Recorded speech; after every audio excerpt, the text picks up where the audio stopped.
The chandeliers sparkled like 1,000 tiny stars above the Lagos gala, casting golden light over the crowd. Temi, a 25-year-old heiress with sharp eyes and a sharper mind, stood in her shimmering emerald dress, feeling the buzz of the room. The air smelled of sweet perfume and money.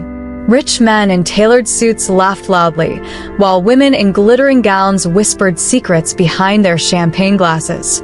This was the world of the Lagos elite, where everyone smiled but trusted no one. Temi loved it, but tonight, something felt wrong. She sipped her drink, scanning the room. Her best friend, Kemi, was giggling with a group of bankers. Her cousin, Dapo, was charming a politician's wife. Everyone was playing their part in this fancy game of power.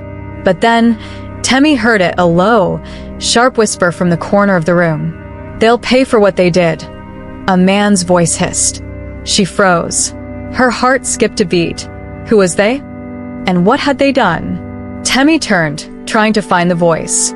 The crowd was thick, and the music, a lively mix of Afrobeat and jazz, made it hard to hear. She pushed past a group of laughing guests, her eyes darting to the shadows. There, a tall man in a black suit stood by the velvet curtains, his face half hidden. He was talking to someone, but Temi couldn't see who. His eyes flicked up and locked onto hers. They were dark, intense, like they could see right through her. Her stomach twisted. Did he know she'd heard him? She forced herself to look away, her heart racing. "Calm down, Temi," she whispered to herself. "It's just a party." But her hands were shaking.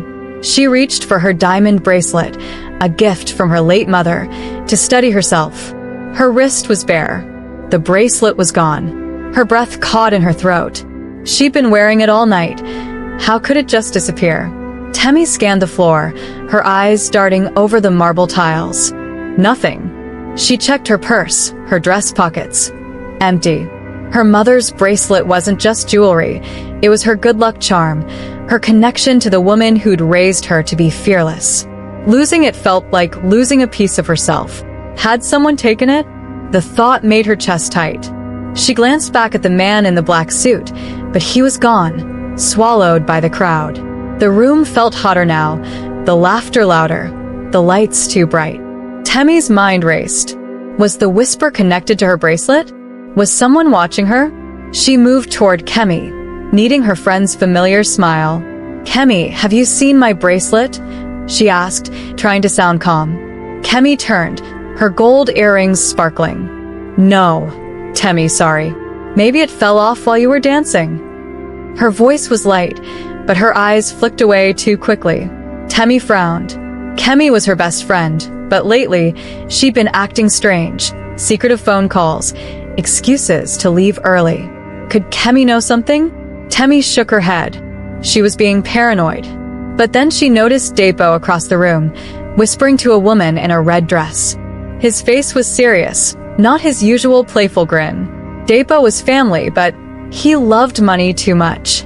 Last week, he'd asked Temi for a loan, saying he was in trouble. She'd refused, and he'd stormed off. Could he be angry enough to steal from her?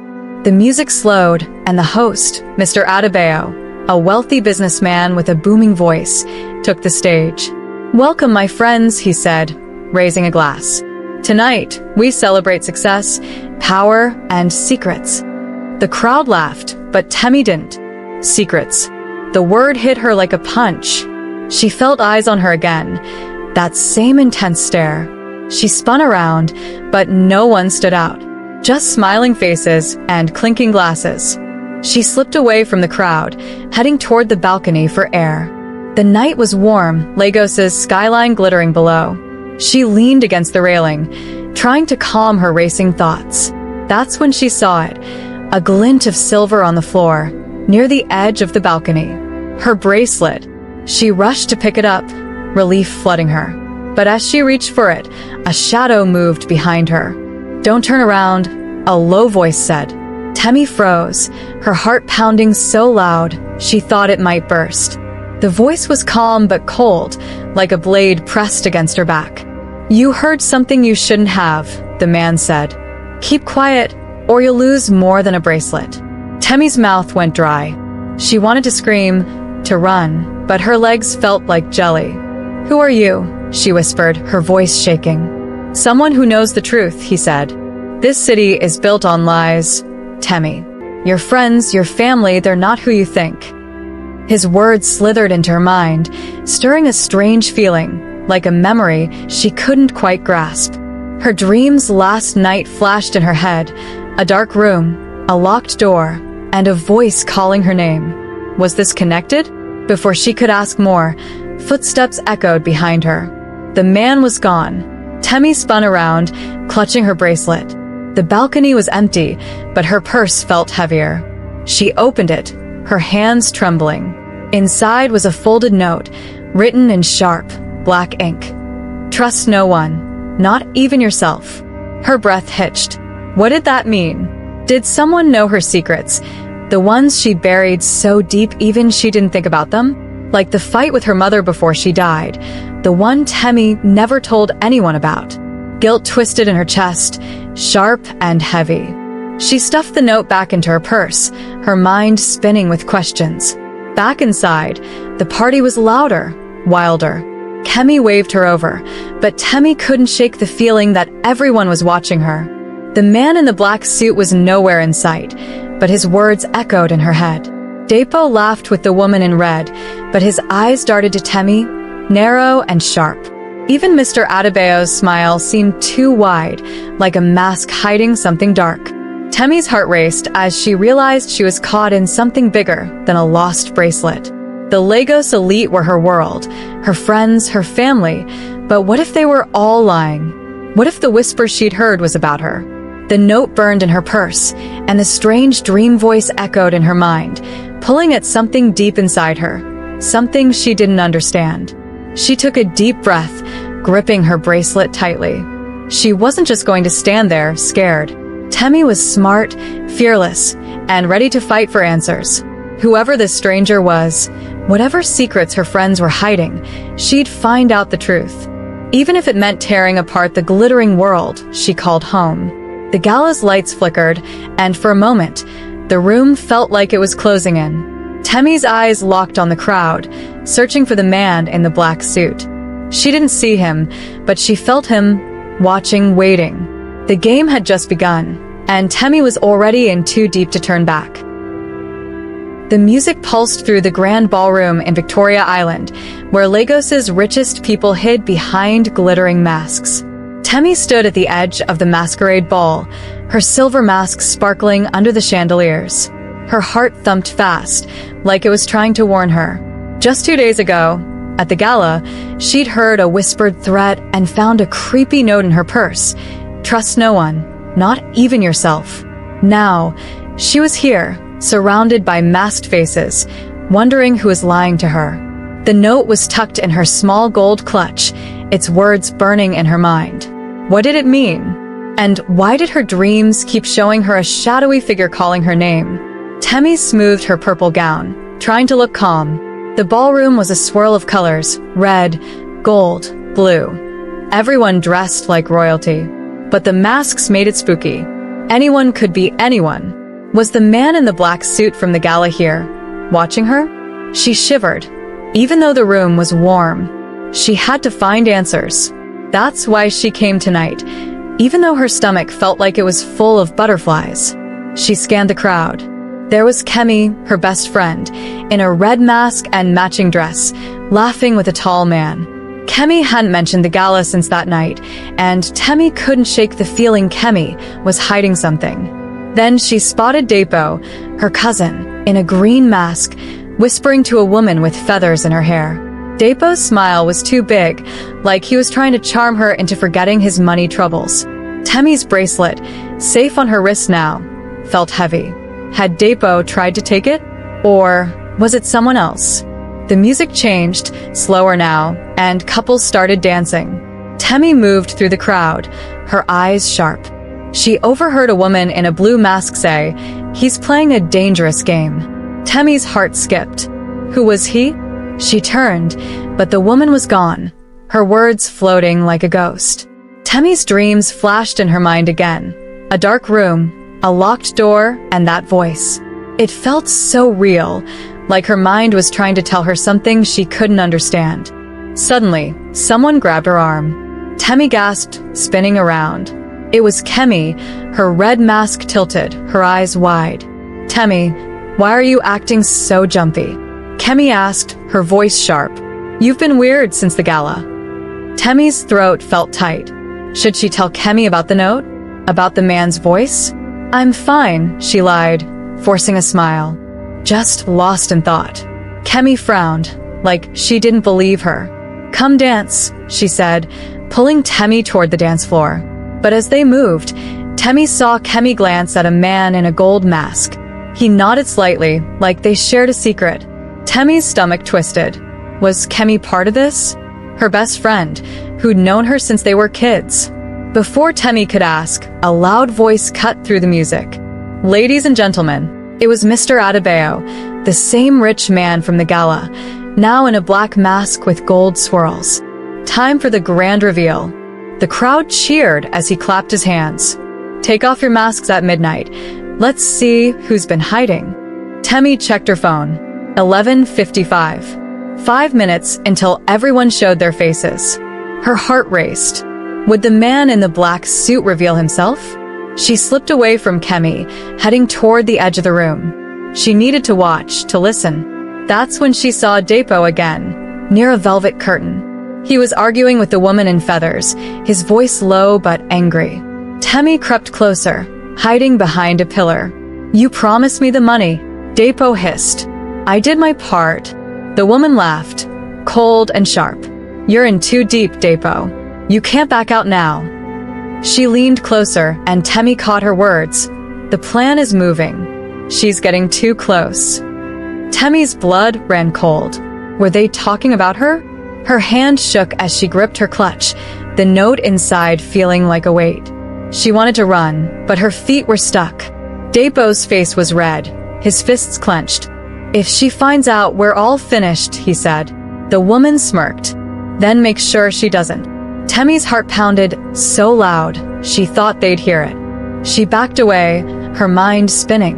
Dapo was involved in something bad, something that might hurt her. Her cousin, who'd taught her to ride a bike, who'd shared her secrets. How could he betray her? The clock struck midnight. The music stopped, and the crowd gasped as everyone pulled off their masks. Temi ripped hers off, her eyes darting around. Kemi was laughing with the man in the gold mask. Now she saw it was a banker she knew. Dapo was alone now, his face pale, the woman gone. Mr. Adebayo grinned from the stage, but his eyes locked on Temi for a second too long. She felt sick. Then she saw him, the man in the black suit. He stood by the exit, his mask off. His face was sharp, with a scar above his eyebrow. His eyes met hers, and he smiled, slow and dangerous. Temi's breath caught. She knew that face, but from where? Her dreams? Her past? It was like her mind was screaming, but she couldn't hear the words. He turned and slipped out the door. Temi ran after him, pushing through the crowd. "Wait," she called, but he was fast. She burst onto the balcony, the night air cool against her hot skin. The man was gone, but something glittered on the railing, a small key, tied with a black ribbon. Temi picked it up, her hands shaking. What did it open? Another secret? Her phone buzzed. A text from an unknown number. "You're closer, but not close enough. Watch your back." Temi's knees wobbled. She clutched the key, her mind racing. Kemi's sneaky glance, Dapo's angry words, the man's scar. They were all pieces of a puzzle, but she didn't know how they fit.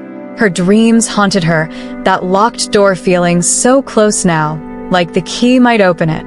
The ballroom lights flickered behind her, and laughter spilled out. Temi's heart was heavy with fear and hurt. Her friends, her family, they were hiding things, maybe even dangerous things. But she wasn't giving up. She'd find the man, unlock the secrets, and face whatever was coming, even if it meant losing everyone she loved. She slipped the key into her clutch, next to the note. The night was alive with stars, but Temi felt like she was falling into darkness. The masquerade was over, but the real game was just starting. Temi's heart pounded as she stepped into the hidden nightclub, tucked deep in Lagos's gritty underbelly. The neon sign outside flickered Midnight Haven, casting a purple glow on her face.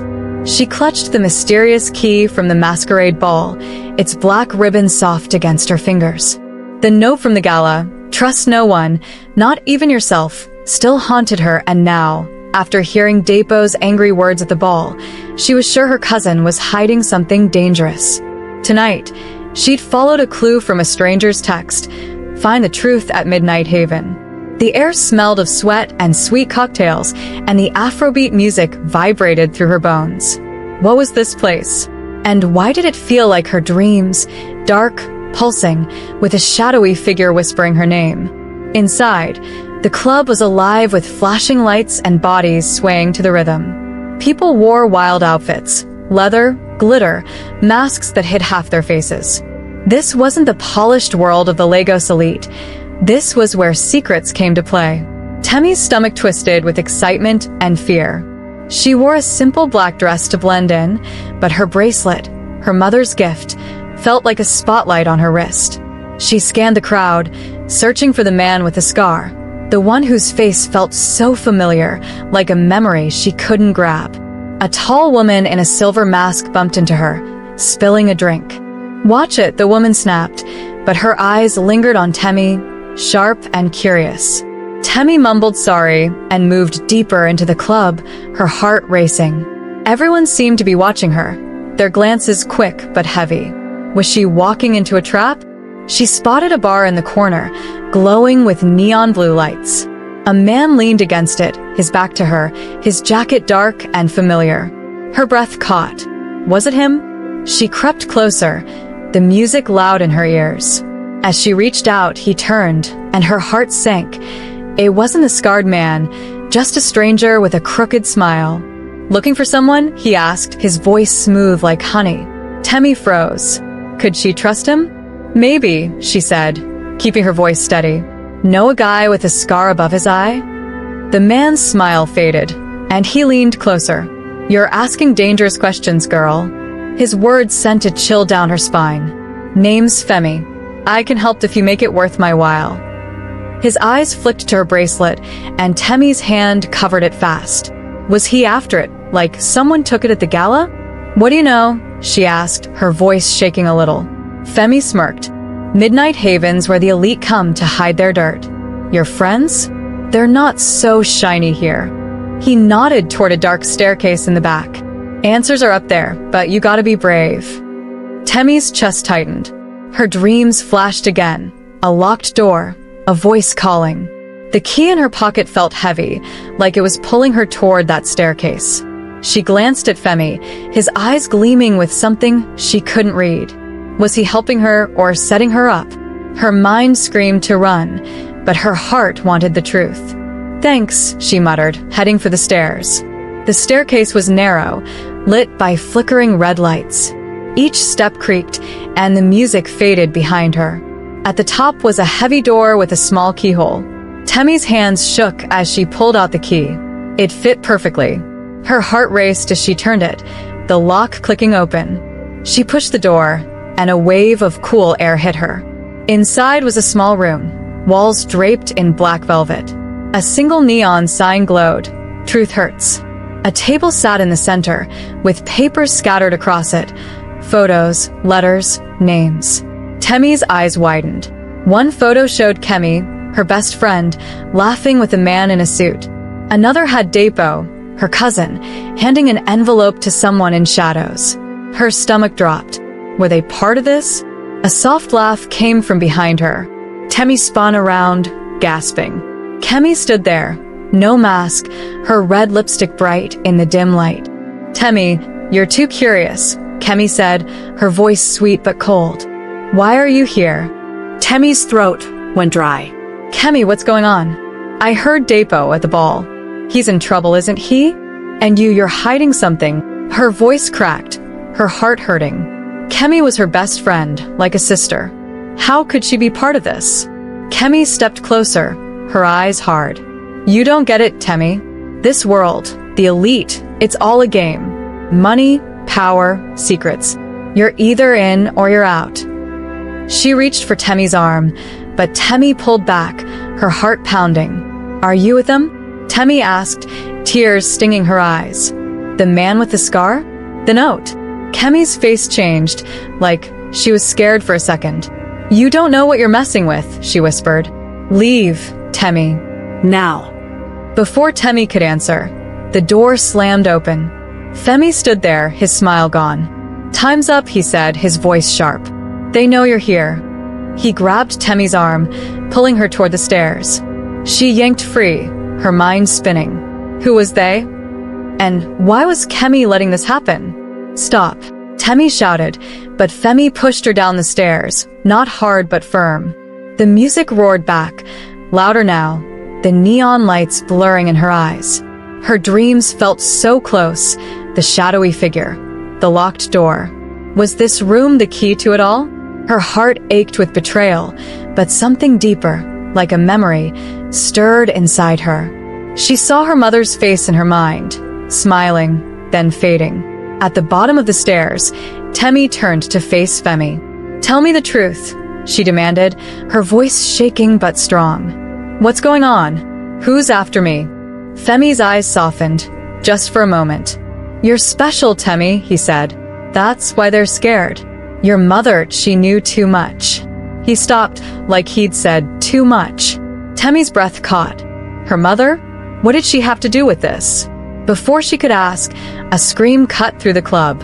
The music stopped and the crowd froze. Temi's eyes darted to the dance floor. A man lay on the ground, his mask off, blood pooling under him. The crowd gasped, backing away. Temi's heart stopped. It was the man with the scar. Femi grabbed her hand. "Run," he whispered, pulling her toward the exit. Temi's legs moved, but her mind was screaming. The man was dead. Her mother's name was in this. Kemi was lying. Dapo was hiding. The key burned in her pocket, and the note's words echoed. "Trust no one." She stumbled into the night, the neon lights fading behind her. Femi let go, disappearing into the shadows. Temi stood alone, her heart racing, her dreams pulling at her like a tide. She wasn't safe, but she wasn't stopping. The truth was close, and she'd fight to find it, even if it broke her heart. Temi's shoes clicked on the marble floor as she stepped into the penthouse, high above Lagos's twinkling skyline. The city glowed below, but her heart felt like it was falling into a dark hole. The key from the nightclub, the creepy note, "Trust no one, not even yourself," and the dead man with the scar burned in her mind. Now, she was here, invited to a secret meeting by Kemi, her best friend, who'd acted so strange at Midnight Haven. Temi's stomach churned. Kemi had said, "Come alone. We need to talk." But after seeing Kemi with those papers and hearing her cold words, Temi wasn't sure she could trust her. The air felt thick with danger, like a storm about to break. What was Kemi hiding? And why did Temi's dreams, a locked door, her mother's voice, feel so close tonight? The penthouse was huge, with glass walls and gold furniture. Lagos's elite were here. Dapo, her cousin, sipping a drink. Mr. Adebayo, the rich host from the gala, laughing loudly, and others she knew from parties, all smiling like nothing was wrong. But Temi saw their eyes, sharp, sneaky, watching her. She clutched her purse, where the key and note were hidden. Her bracelet, her mother's gift, felt warm on her wrist, like it was trying to tell her something. Kemi waved her over, her smile too bright. "Temi, you made it," she said, but her voice sounded fake, like she was acting. Temi's heart hurt. Kemi was her best friend, but after the nightclub, Temi couldn't shake the feeling Kemi was part of something bad. "What's this about?" Temi asked, keeping her voice steady. Kemi's smile faded. "Not here," she whispered, glancing around. "Follow me." She led Temi to a quiet corner, near a glass door to a balcony. Temi's heart raced. Was this a trap? Her dreams flashed again. Her mother's face, a door she couldn't open. It felt so real, like her mind was screaming a warning. Before Kemi could speak, Dapo walked over, his face tight. "Temi, why are you poking around?" he asked, his voice low and angry. "You're causing trouble." Temi's chest tightened. She remembered his words at the masquerade ball. If she finds out, we're all finished. Was he talking about her? Her cousin, who used to share ice cream with her, now looked like a stranger. Dapo, what are you hiding? Temi asked, her voice shaking. I saw you at the ball, talking about money. And at the nightclub, your picture was with those papers. Dapo's eyes widened, then narrowed. You don't know what you're talking about, he snapped, stepping closer. Temi backed up, her back hitting the glass door. Kemi grabbed Dapo's arm. Stop it, Kemi hissed. Not now. Temi's heart pounded. Tell me the truth, she said, louder than she meant. Heads turned, and the room got quiet. Mr. Adebayo walked over, his smile gone. Is there a problem? He asked, his voice smooth but cold, like ice. Temi's mouth went dry.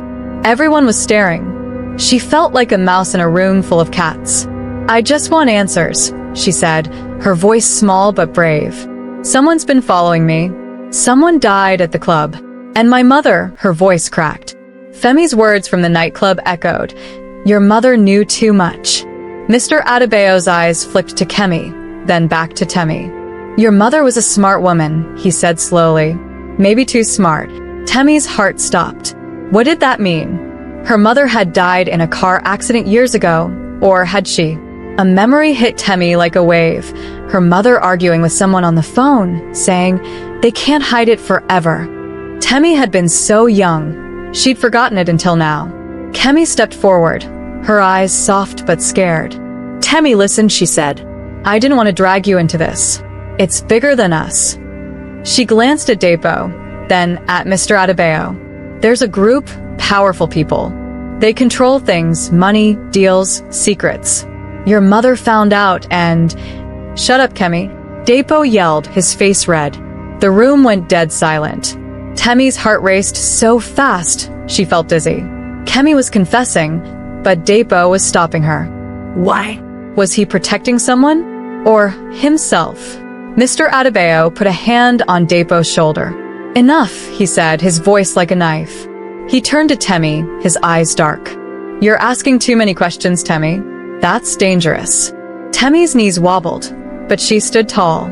I'm not scared, she lied, her voice shaking.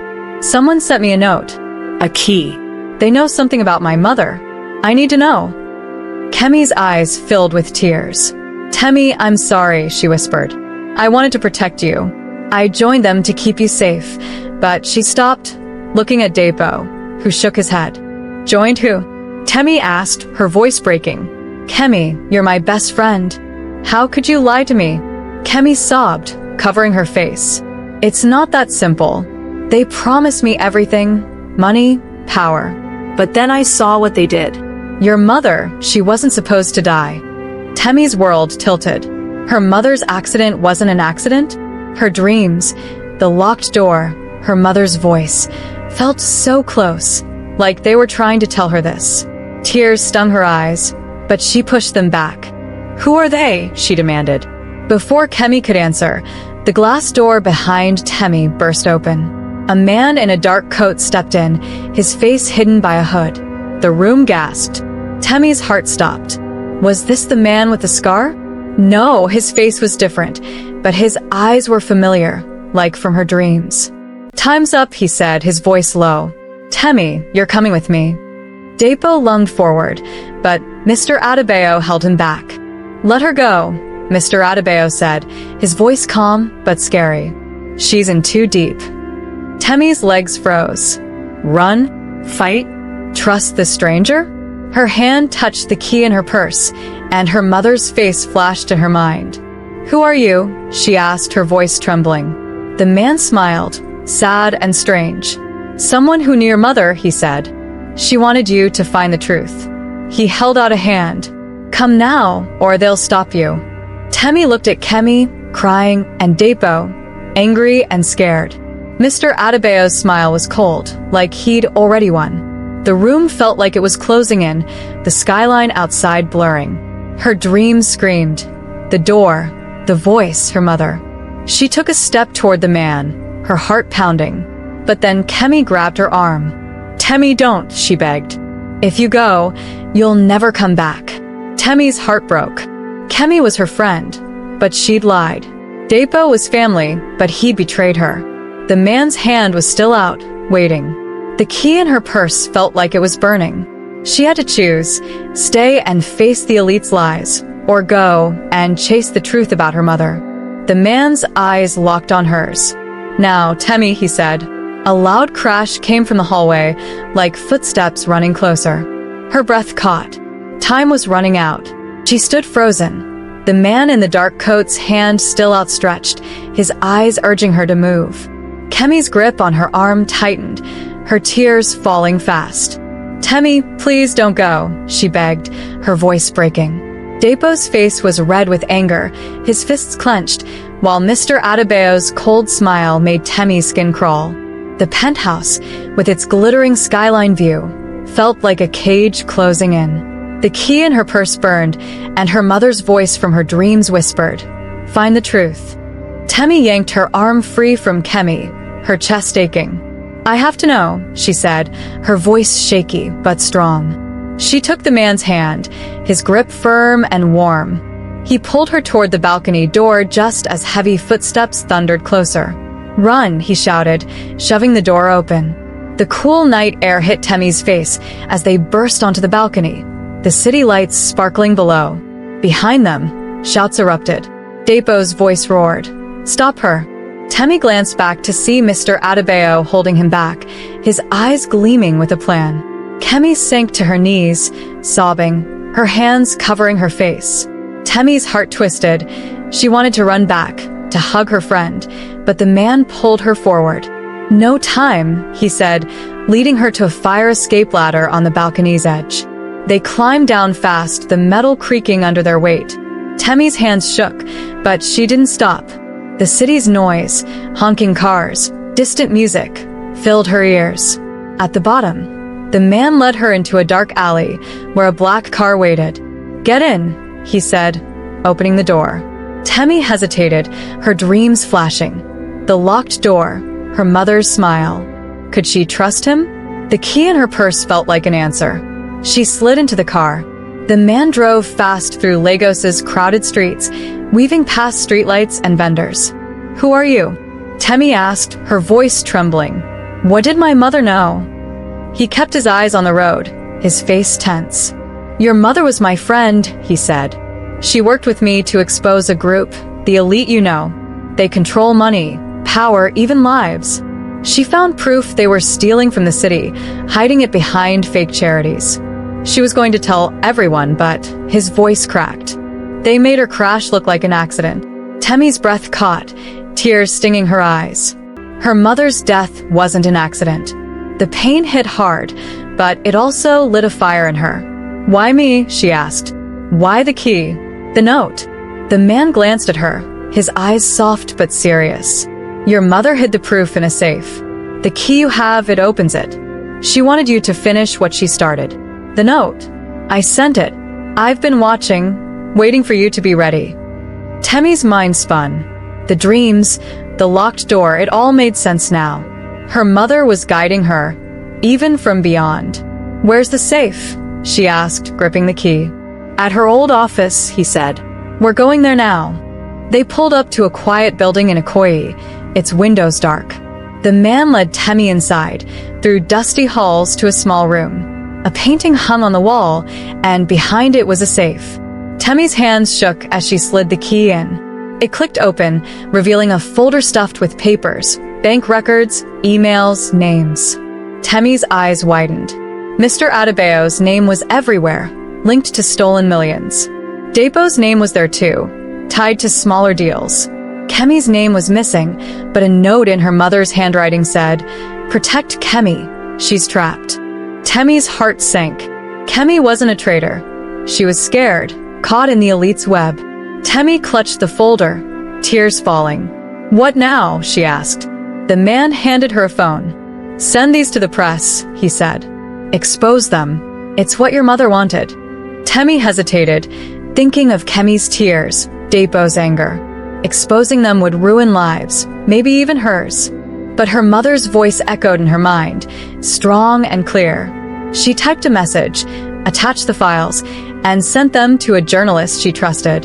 Her heart pounded as the sent icon flashed. Sirens wailed outside. The man grabbed her arm. "We have to go," he said. "They'll come for you now." They ran back to the car, speeding through Lagos' streets. Temi's phone buzzed, news alerts already spreading. "Elite scandal exposed," the headline screamed.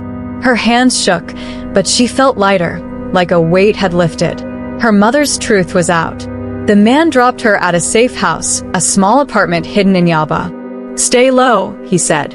"You're brave, Temi. Your mother would be proud." He smiled, then drove away, disappearing into the night. Temi sat alone, the folder still in her hands. She thought of Kemi, trapped and scared, and Dapo, lost to greed. She'd lost her family, her friends, but she'd found her mother's strength. Her dreams were quiet now, the locked door gone. She smiled through her tears, knowing she'd done the right thing. Days later, the news was everywhere. Mr. Adebayo was arrested, his empire crumbling. Dapo vanished, maybe running from shame. Temi called Kemi, who answered, crying but relieved. "I'm sorry," Kemi said. "I was scared." Temi forgave her, promising to help her start over. Temi stood on her balcony, Lagos's skyline glowing. The city was messy, full of secrets, but it was hers. She touched her bracelet, feeling her mother's love. The truth had cost her everything, but it had set her free. She was ready for whatever came next, her heart strong and her eyes clear.